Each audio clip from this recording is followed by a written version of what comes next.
జాతర నిర్వహణ అంటే ఎంతో ప్రతిష్టాత్మకంగా తీసుకోవాల్సి వస్తుంది. ఎందుకంటే ఇప్పటికీ పోలీసులకు సవాల్గా మారుతుంది. ఎందుకంటే వచ్చేటువంటి పబ్లిక్ ని కంట్రోల్ చేయడంతో పాటు లా అండ్ ఆర్డర్ సమస్యలు కూడా ప్రతిదీ కూడా కీన్ అబ్జర్వేషన్ లో ఉండాలి. ప్రతి ఒక్క విభాగాలను కూడా సమన్వయం చేసుకుంటూ ఎలాంటి ఇబ్బందులు జరగకుండా చేయాలంటే కీలకమైనటువంటి పాత్ర పోషించేది ఎవరంటే పోలీసు విభాగమే. కాబట్టి ఇక్కడ ఎట్లాంటి పరిస్థితుల్లో ఈసారి జాతర నిర్వహించబోతున్నారు. ఇక్కడ 250 కోట్ల డెవలప్మెంట్ యాక్టివిటీస్ జరుగుతున్న నేపథ్యంలో చూడడానికి కూడా భక్తులతో దూర ప్రాంతాల నుంచి ఇంకా ఈసారి వచ్చేటువంటి పరిస్థితులు ఎక్కువగా కనిపిస్తున్నాయి. మరి ఈ జాతరను ఏ విధంగా ప్రతిష్టాత్మకంగా నిర్వహిస్తారన్నది కూడా పోలీసులకు సవాల్గా మారినటువంటి నేపథ్యంలో ఎట్లాంటి ఇనిషియేషన్ తీసుకుంటున్నారు, ఎట్లాంటి ప్రణాళికలు రచిస్తున్నారు, గత జాతరకి ఈ జాతరకి ఎట్లాంటి ఒక ప్రణాళికాబద్ధంగా వెళ్తున్నారు. ప్రస్తుతానికి ములుగు ఎస్పీ రామ్నాథ్ కేకన్ గారు ఉన్నారు. ఒకసారి వారితో మనం మాట్లాడదాం. ఇప్పటి వరకు ఒక ప్రణాళికలు సిద్ధం చేస్తున్న నేపథ్యంలో ఒక్కసారి వారి ఆలోచనలు. సార్, ఇప్పుడే మనం మేడారం జాతర అంటేనే ఒక దేశవ్యాప్తంగా ఒక క్యూరియాసిటీ అనిపిస్తుంది. ఇక్కడ ల్యాండ్ ఆర్డర్ కానీ ఒక నిర్వహణ మాత్రం ఒక సామర్థ్యాన్ని ఇక్కడ పరీక్షగా చెప్పుకోవచ్చు. మీరు గతంలో కూడా ఇక్కడ పనిచేశారు. ఎట్లాంటి అనుభవాలతోటి ఇక్కడ ముందుకు ఎట్లా లీడ్ చేయబోతున్నారు సార్? ఇది అంటే మీరు కరెక్ట్గా చెప్పారు. ఇంతకుముందు నేను ఇక్కడ ఏఎస్పీగా చేయడం జరిగింది 2022లో. అప్పుడు కూడా అంటే జాతర టైంలో నేను ఇక్కడ ఏఎస్పీగా ఉన్నాను. పోయినా సరే నేను ఇక్కడ స్పెషల్గా వచ్చి ప్రొసెసింగ్ ఇన్ఛార్జ్గా పని కూడా చేయడం జరిగింది. బట్ ఇంతకుముందు చేసిన జాతర అండ్ ఈసారి మనం చేయబోతున్నాం అది జాతర, దాంట్లో చాలా డిఫరెన్స్ ఉంది. చాలా అంటే మార్పులు ఉన్నాయి. ముఖ్యంగా మనం చూస్తే ఈసారి ఈ మేడారం అనే మొత్తం మార్పులు అయినాయి అండ్ కంప్లీట్ రూపురేఖ మారింది.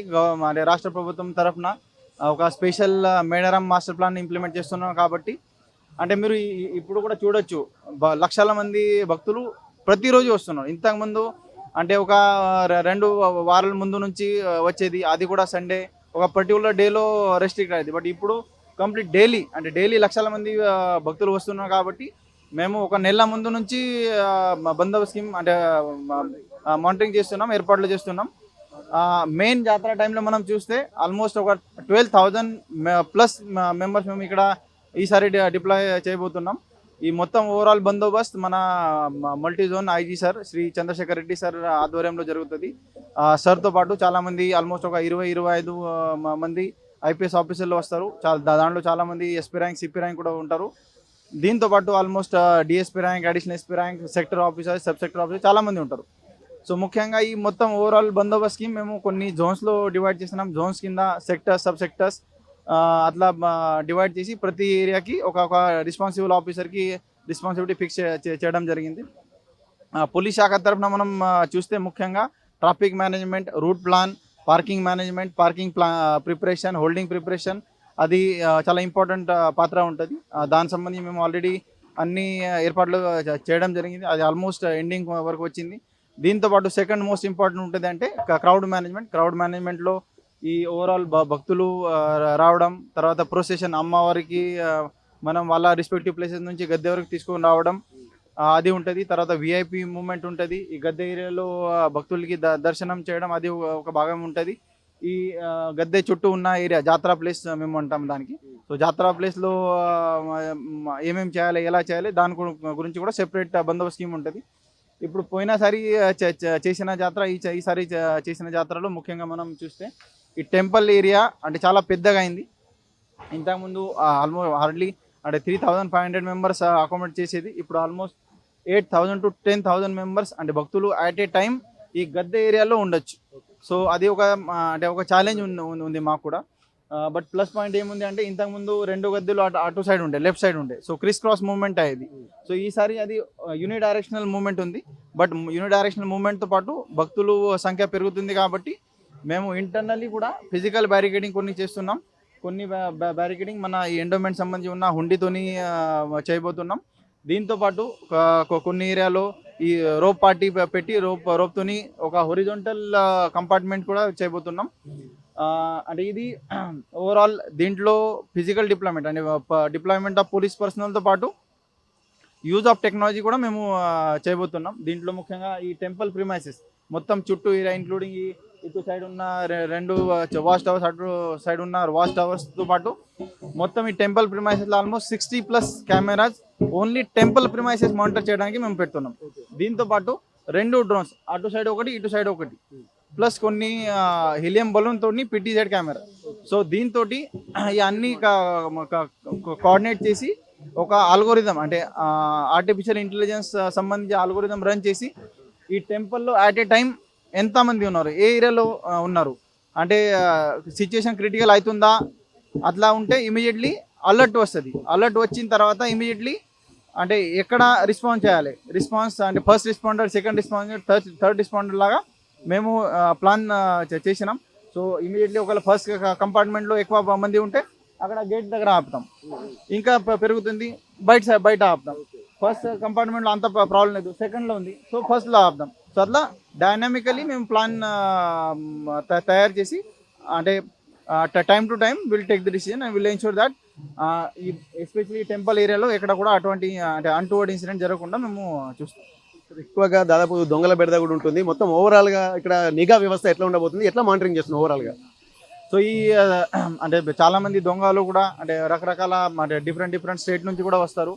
సో ఈసారి మేము ఆల్రెడీ ఆల్ స్టేట్ సంబంధించి ఏమో ఆఫెండర్ లిస్ట్ తీసుకొని CCS team, task force team అంటే ములుగు కాకుండా మిగతా వారంగల్, ఖమ్మం, కరీంనగర్ ఈ చుట్టుపక్కల ఉన్న అన్ని డిస్ట్రిక్ట్ సంబంధించి ప్లస్ వేరే స్టేట్ సంబంధించి కూడా ఆఫెండర్ లిస్ట్ తీసుకొని ఆల్రెడీ నేను ఇంతకుముందు చెప్పిన టెక్నాలజీకి మేము ఆల్రెడీ ఫీడ్ ఇచ్చినాం.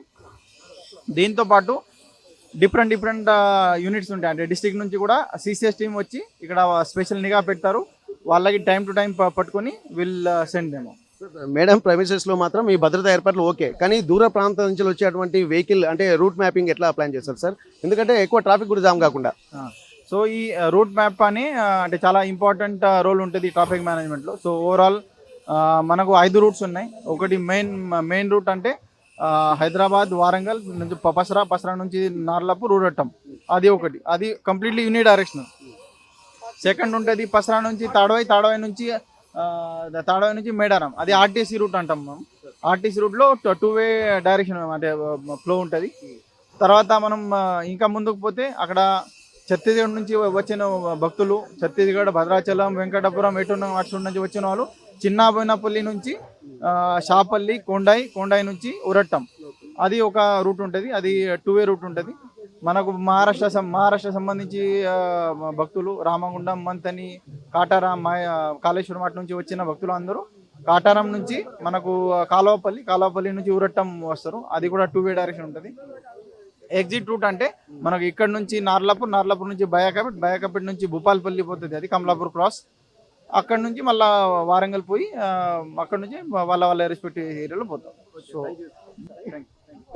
అయితే ఇప్పటి వరకు ఇక్కడ చూసాము, ఎందుకంటే ఒక ప్రతిష్టాత్మకంగా తీసుకుంటున్నటువంటి సమయంలో కూడా మేడారం జాతరకు సంబంధించి కూడా భద్రతా ఏర్పాట్లు పటిష్టంగా తీసుకుంటున్నారు. వచ్చేటువంటి నిఘా వ్యవస్థలు కూడా పటిష్టం చేస్తున్నారు. అలాగే ట్రాఫిక్ సమస్య కూడా ఎక్కువగా ఉంటున్నటువంటి నేపథ్యంలో ఆ ట్రాఫిక్ సమస్యకు సంబంధించి కూడా రూట్ మ్యాప్ను కూడా ఇక్కడ నిర్వర్తించారు. ప్రతి ఒక్కటి కూడా గత మేడారం జాతరకు ఈ మేడారం జాతరకు పూర్తిగా విరుద్ధంగా ఉంటుందని చెప్పి అంటున్నారు. ఎందుకంటే అప్పుడు ఉన్నటువంటి ప్రైమిసెస్ వేరు, ఇప్పుడు కొత్త జాతర కంటే అభివృద్ధి పనులు జరుగుతున్నటువంటి నేపథ్యంలో ఇప్పుడున్నటువంటి జాతర ఆ అభివృద్ధి పనులు వేరే రకంగా ఉన్నాయి. కాబట్టి ఇక్కడికి వచ్చేటువంటి పూర్తి కంప్లీట్ ప్లాన్ చేంజ్ చేస్తున్నారు. కాబట్టి ఇది ఒక ప్రయోగాత్మకంగానే ఇక్కడ నిర్వహిస్తున్నారు అనుకోవచ్చు. కానీ ఇక్కడి నుండి ఈ జాతర నిర్వహణ జరిగిన తర్వాతనే ఎలా ఉండబోతుందనేది కూడా ఒక క్లారిటీ వస్తుంది.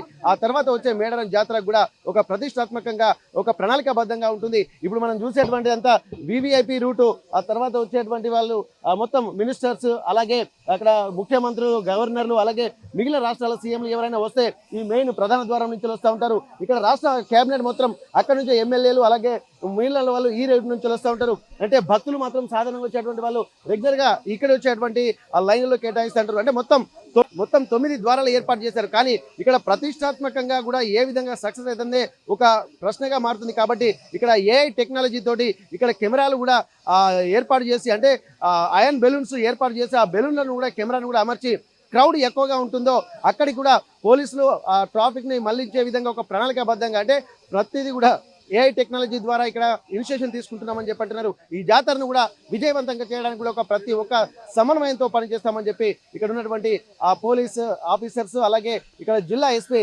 రామ్నాథ్ కేకన్ చెప్తున్నటువంటి పరిస్థితి. మేడారం మహాజాతర నుండి కెమెరా పర్సన్ వంశీతో వెంకటరత్నం, RTV వరంగల్. చరిత్ర సృష్టించినోడు ఇప్పుడు ఆ చరిత్రని తిరగరాయబోతున్నాడు. అబద్ధాల గోడల్ని బద్దలు కొట్టి నిజాలను రాగా మీ ముందుంచబోతున్నాడు. నిజమైన వార్తల కోసం వెంటనే డౌన్లోడ్ చేసుకోండి రా యాప్ని.